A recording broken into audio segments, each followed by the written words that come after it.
जी, अस्सलाम वालेकुम। कैसे हैं जी आप सब लोग ठीक-ठाक हैं? आज मैंने सोचा थोड़ा डिफरेंट तरीके से वीडियो बनाऊँ। तो जिस तरह की मैं बता रहा था थोड़ा सोलर सिस्टम के बारे में बता रहा हूँ, आज मैं उसके पास ही खड़ा हूँ। तो जिस तरह की मैं बता रहा था कि नेट मीटरिंग का बहुत फ़ायदा होता है, आपको आपके पैसे बचाने के लिए बहुत फ़ायदा करती है।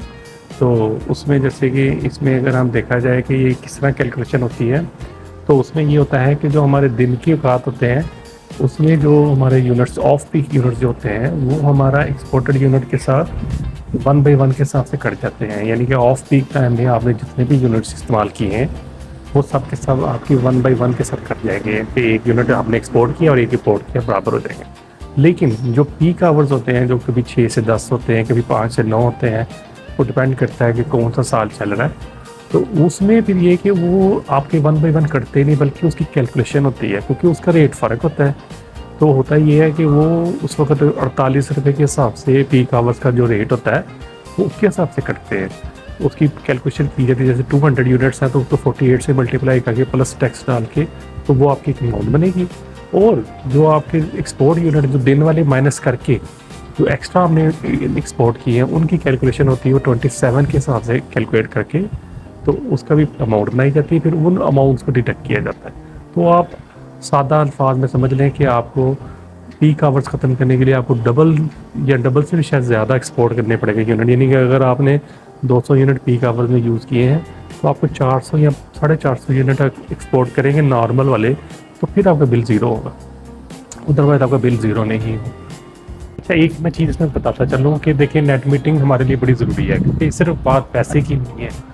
बात ये है कि नेट मीटिंग से सोलर पैनल्स अपनी मैक्सिमम कैपेसिटी पे चलते हैं क्योंकि हम नॉर्मली सोलर पैनल उतनी बिजली बनाते हैं जितनी कि हम यूज़ कर सकते हैं, बाकी बिजली ज़ाया हो जाती है। लेकिन जब नेट मीटरिंग में हम ग्रिड साथ अटैच कर देते हैं तो एक्स्ट्रा जो बिजली बनती है वो हमारे ग्रिड को एक्सपोर्ट कर देते हैं, जिसकी वजह से सोलर पैनल अपनी मैक्सिमम कैपेसिटी पे चलते हैं। तो नेट मीटरिंग लगाना बहुत अच्छा है, ग्रीन एनर्जी के लिए, रिन्यूएबल एनर्जी के लिए बहुत अच्छा है और नेट मीटरिंग पे ही जाना चाहिए।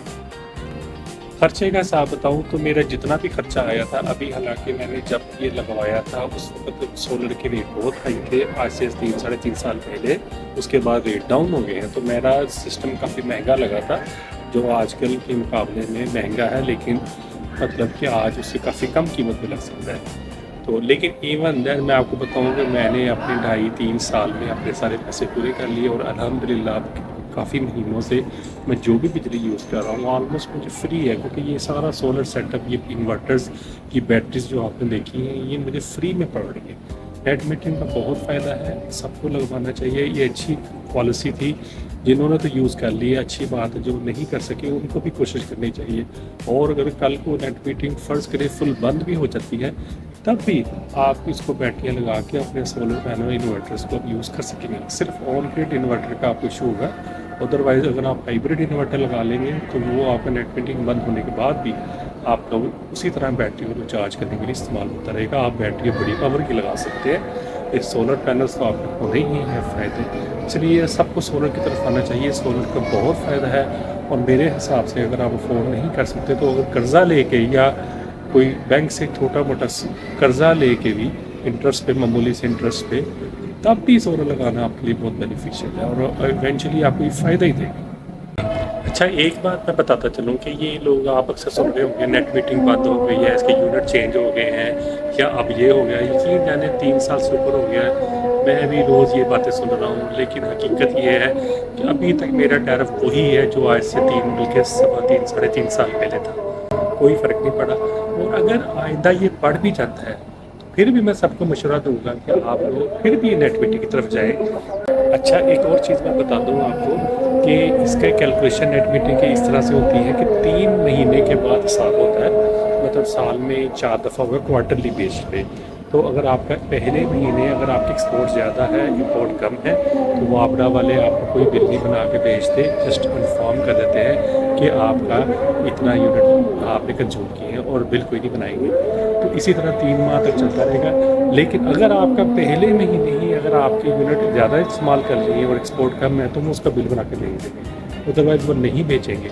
3 महीने के बाद वो आपको टोटल कैलकुलेशन करेंगे, जिस तरह मैंने बताया कि पीक आवर्स का हिसाब अलग होगा और ऑफ पीक का अलग होगा। तो उसके बाद 3 महीने का इकट्ठा हिसाब बना के वो आपको टोटल बिल बना लेंगे, और जो आपके एक्स्ट्रा यूनिट्स अगर बच गए हुए तो वो 27 रुपीज़ के हिसाब से उसको कैश आपके अकाउंट में क्रेडिट कर देंगे, यानी बिल आपका माइनस में आ जाएगा। ये पैसे आपको मिलेंगे नहीं, लेकिन ये आप अगले महीनों में यूज़ कर सकते हैं।